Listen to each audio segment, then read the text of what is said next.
Subscribe பட்டனை அமுக்குங்க, bell பட்டனை அமுக்குங்க. வாழ்க வளமுடன். இப்படிக்கு பாட்டி வைத்தியம். வணக்கம்ப்பா, உங்கள் பாட்டி பேசுகிறேன். இப்போ நான் உங்களுக்கு தினையில புட்டு செஞ்சு காட்ட போகிறேன். தினை அரிசி சிறுதானியம் கேள்விப்பட்டிருக்கீங்களா, அதில் நான் புட்டு செஞ்சு காட்ட போகிறேன். இது தினை ஒரு 1/4 கிலோவை நல்லா கழுவி 1 மணி நேரம் ஊற வச்சப்பா. 1 மணி நேரம் ஊற வச்சு நல்லா ஊறிடுச்சு. அதை ஒரு வெள்ளை துணியில் பரப்பி போட்டு பேனுக்கடியில் போட்டேன். ஒரு 10 நிமிஷத்தில் இந்த மாதிரி ஈரம் ஒட்டாமல் புழுன்னு ஆறிடுச்சு. ஈரம் இருக்குது. இப்படி பிடிச்சோம்னா இதில் கையில் ஒட்டும். இந்த பார்த்தீங்களா, ஒட்டும். ஆனால் தண்ணி கிடையாது, நல்லா ஊறினது. இது ஒரு அரை தேங்காயை துருவி வச்சுருக்கேன். இது ஒரு 150 வெள்ளத்தை கத்தியில் நல்லா சீவி வச்சுருக்கேன்ப்பா.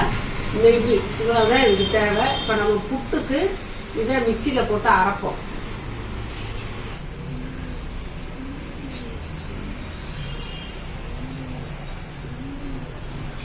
அது சீக்கிரமா அடிபட்டுரும், மாவா அடிபட்டுரும். நம்ம சடிக்கெல்லாம் வேண்டியதில்லை. இது ரொம்ப நைஸாலாம் இல்லைப்பா, அரைப்பட்டிருக்கு. ஆனால் ரொம்ப நைஸாக இல்லை. புட்டுக்கு இப்படி தான் இருக்கணும், கொஞ்சம் குறியாக இருக்கணும். நம்ம இட்லி மாவு அரைச்சா ஒரு பாதத்துக்கு இருப்போம்ல, அந்த பாதத்தில் இருக்குது. இப்போ நம்ம இதை வறுத்துருவோம்ப்பா. இந்த மாவை இந்த கடாய் காஞ்சிருச்சுப்பா. இந்த மாவை போட்டு வறுத்துருவோம். வறுத்து தான் புட்டு செய்யணும், வறுக்காமல் செஞ்சால் அது நல்லா இருக்காது. இப்போ டைட்டாக இருக்கா, கிண்டும் போது நல்லா வறுப்பட்டுருச்சுன்னா அப்படியே நொழுன்னு அப்படியே பட்டு மாதிரி சில்க் மாதிரி வரும், கடன்னு. அந்த டைமில் நம்ம இறக்கிடணும்.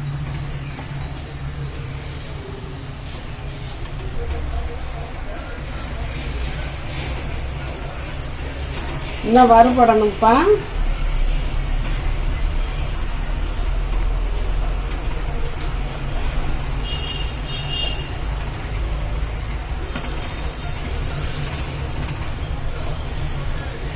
இப்படி கனமான கடாயில் நம்ம கிண்ணம்னா அடியெல்லாம் ஒட்டாதுப்பா. அதனால தான் கனமான கடாயில் கிண்டுறது.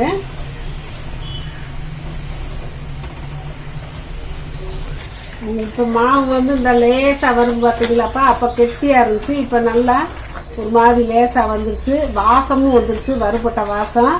இப்போ நம்ம இதை இன்னும் ஒரு 2 கிண்டு கிண்டிட்டு இறக்கலாம்.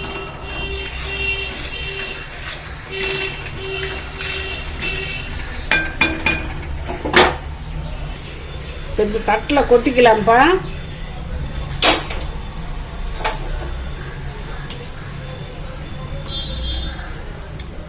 கொட்டி ஆற விட்டுக்கலாம்.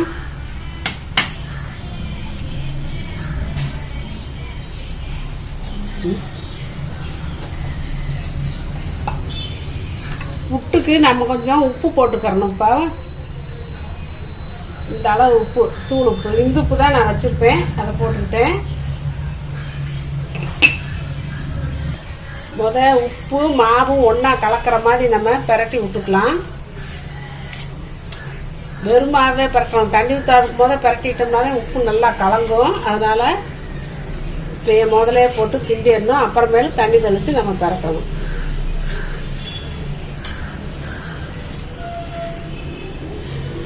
இப்போ இந்த மாவில் தண்ணி ஊற்றி பரட்டிக்கலாம்ப்பா.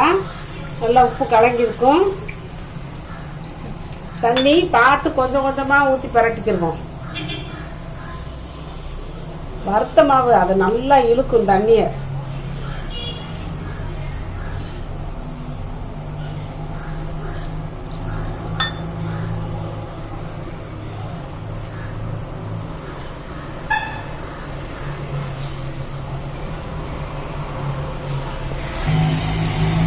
ஒரு கிளாஸ் தண்ணி ஊற்றிட்டேன். 1/4 கிலோ அரிசிக்கு 1 கிளாஸ் தண்ணி ஊற்றிட்டேன். பார்ப்போம் போதுமான்னு பார்ப்போம்.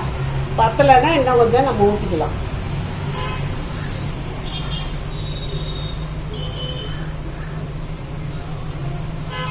தண்ணி உரியும்.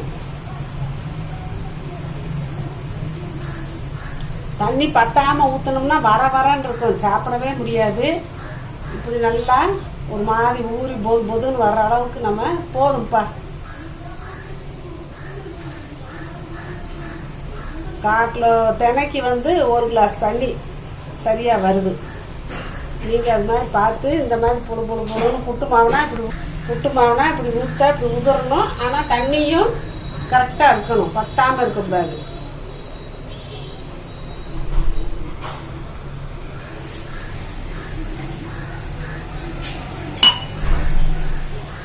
இப்போ இந்த இட்லி தட்டு மேலே ஒரு வெள்ளை துணியை விரிச்சுக்கலாம்ப்பா. விரிச்சுக்கிட்டு இதை போடலாம்.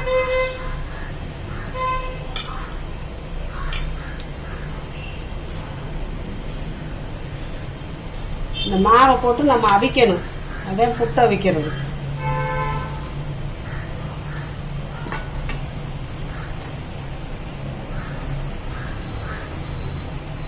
கொஞ்சம் இட்லி தட்டு முடிய கூட பரப்பி விட்டுக்கலாம்.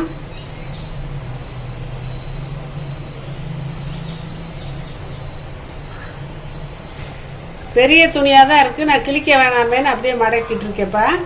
அதை பற்றி பரவாயில்ல, மடக்கியாச்சு, மூடி வச்சாச்சு. இங்கே பாருங்க, தண்ணி அடுப்பில் கொதிக்கட்டும்னு வச்சுருக்கேன். இவ்வளோ தண்ணி ஊற்றி வச்சுருக்கேன்.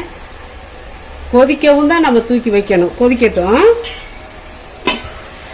இந்த இப்போ நல்லா கொதிச்சிருச்சுப்பா. இந்த நேரம் நம்ம தூக்கி இந்த புட்டை உள்ளே வச்சிடலாம்.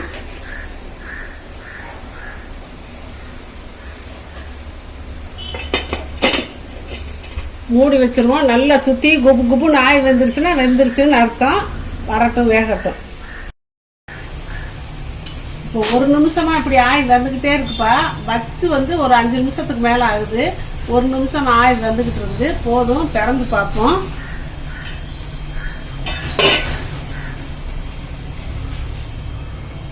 அடுப்பை குறைச்சி வச்சுட்டு நம்ம இப்போ பார்ப்போம், வெந்துருச்சான்னு பார்க்கணும்.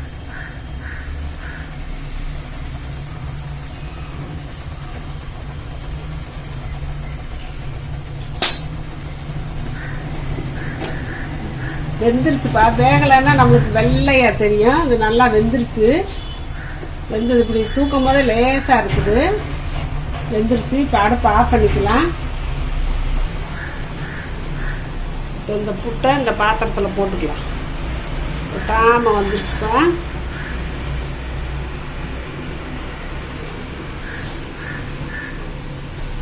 இப்போ இந்த இதுக்கு இந்த வெல்லம் தேவைப்படும். கொஞ்சம் வேணால் வச்சுக்கலாம். மிச்சம் 150 வெல்லம் தேவைப்படும். போட்டாச்சு. 150 வெல்லம் போட்டாச்சு. தேங்காய் துருவலும் போட்டாச்சு.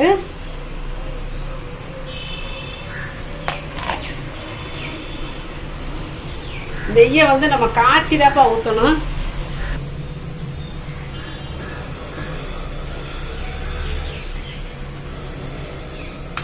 ஒரு 2.5 ஸ்பூன் நெய் ஊற்றிருக்கேன். நெய்யை எப்போவுமே உருக்கி பயன்படுத்துறது நல்லது. அப்படியே கெட்டியாக போட்டு சாப்பிடக்கூடாது. அதை உருக்கி ஊற்றினா தான் உடம்புக்கு நல்லது. இப்போ நான் உருக்கி ஊற்றுறேன். நெய்யை உருக்கி சாப்பிட்ணும், மோரை பெருக்கி சாப்பிட்ணும்னு சொல்லுவாங்கல்ல. மோரில் நம்ம எவ்வளோ தண்ணி ஊற்றினாலும் பரவாயில்ல, பாலில் தான் ஊற்றக்கூடாதுன்னு சொல்லுவாங்க. அது பாவமா. மோரில் நம்ம எவ்வளோ இஷ்டத்துக்கு தண்ணி ஊற்றி சாப்பிட்லாம். அது உடம்புக்கு ஒரு தண்ணி ஊற்றி ஊற்றி மோரை எவ்வளோ தண்ணியாக சாப்பிட்றோமோ அவ்வளோக்கு நல்லது. அதே மாதிரி நெய்யை கெட்டியாக சாப்பிடக்கூடாது. அந்த காலத்தில் சொல்லி வச்சுருக்காங்க சித்தர்கள், நெய்யை உருக்கி சாப்பிட்ணும், மோரை பெருக்கி சாப்பிட்ணுன்னு. அதுலேயும் ஒரு காரணம் இருக்குது. ஏன்னா அது கெட்டியாக இருந்து கொழுப்பு படிஞ்சிரும்னு நினச்சிருப்பாங்க போல். அப்படி நடந்திருக்கும் போல். அதனால தான் நெய்யை எப்போவுமே உருக்கி பயன்படுத்தணும்ன்றாங்க. இப்போ தண்ணியாக வந்துருச்சுப்பா. நல்லா உருகிருச்சு. இப்போ நம்ம புட்டில் ஊற்றிக்கலாம்.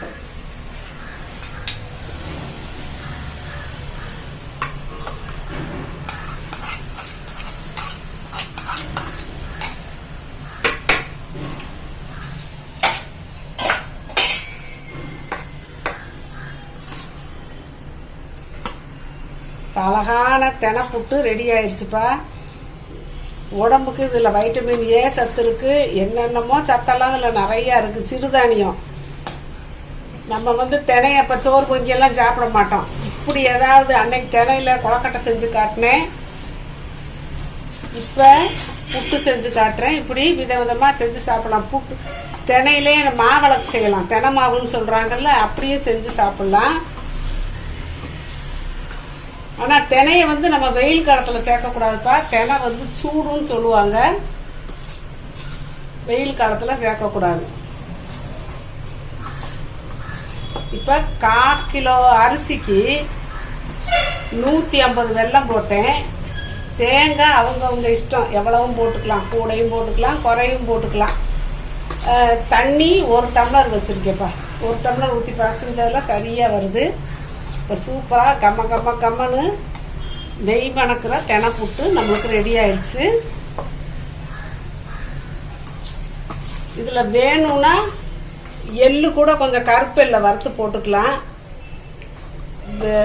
போட்டால் அது இன்னும் கொஞ்சம் டேஸ்ட்டாக இருக்கும். வேணுங்கிறவங்க அப்படி கூட கொஞ்சம் போட்டு வறுத்துக்குங்க. இப்படி புட்டு அப்படியே பொழுன்னு வந்திருக்கு பாருங்கள். கட்டி சேராமல் சூப்பராக பொழுன்னு வந்திருக்கு. நல்லா பிரியமாக எல்லா பசங்களும் நல்லா சாப்பிடுவாங்கப்பா. இப்படியும் நம்ம சேர்த்துக்கறணும். வெள்ளை சர்க்கரையெல்லாம் போடக்கூடாது. தினம் சிறுதானியம்ப்பா. அது நம்ம தண்ணியை ஊற்றி வளர வைக்கிறது இல்லை. இந்த வயலில் நெல் வரைய வைக்கிற மாதிரி வானம் பார்த்த பூமியில் அதான் மழை பெஞ்சாதான் முளைக்கும். உரம் போட மாட்டாங்க. ஒன்றுக்கு இயற்கையாக விளையிறது. அப்படி விளையிறதுனால இதில் உடம்புக்கு ரொம்ப நல்லது. அவனுக்கு எந்த பண்ண. ஆனால் சூடுன்னு சொல்லுவாங்க. வெயில் காலத்தில் செய்யக்கூடாது. மழை காலம் குளிர்காலம் அந்த 6-7 மாதம் நம்ம சேர்த்துக்கிறது நல்லது. அதனால் நீங்கள் இப்படிலாம் செஞ்சு சாப்பிடுங்க. நம்மளுக்கு இது இரும்பு சத்து இருக்குது, வைட்டமின் ஏ இருக்குது, பல வகையான சத்துக்கள்லாம் இதில் இருக்குது, நார் சத்து இருக்குது. நல்லா உடம்புக்கு அவ்வளோ நல்லதுப்பா. குழந்தைகளை இப்படியெல்லாம் செஞ்சு நம்ம பழக்கணும். நம்மளும் சாப்பிட்டுக்கலாம். நம்மளும் உடம்பு நல்லது. குழந்தைகளுக்கு அப்புறம் தெரியாமலே போயிடும். இதெல்லாம் நம்ம சங்கடப்பட்டு சோம்பேறித்தனப்பட்டு இருந்தோம்னா ஈஸியாக முடிச்சிட்டோம்ல. இந்த மாதிரி நீங்களும் செஞ்சு பழகிக்கங்கப்பா. வாழ்க்கை வளமுடன். இப்போ நிறைய பேர்ப்பா நான் அவங்க கொஸ்டினுக்கு ஆன்சர் சொல்கிறதுலன்னு கேட்குறாங்க. சொல்லிக்கிட்டு தான் இருக்கேன். நான் அதுக்குன்னு சொல்லி பார்வையாளர்கள் கேள்வி பதில் நான் போட்டிருக்கேன். அதை பார்த்துக்கங்கப்பா. அதை பார்த்தீங்கன்னா உங்களுக்கு தெரியும். நான் வரிசையாக கேள்வி பதில் போட்டுக்கிட்டே இருக்கேன். அதில் போட்டு பார்த்தீங்கன்னா நீங்கள் கேட்ட கேள்விக்கெல்லாம் நான் பதில் சொல்லிடுறேன்ப்பா. அதை கட்டாயம் நீங்கள் பார்த்து தெரிஞ்சுக்கோங்க. சப்ஸ்கிரைப் பட்டனை அமுக்குங்க, பெல்லு பட்டனை அமுக்குங்க. வாழ்க வளமுடன். இப்படிக்கு பாட்டி வைத்தியம்.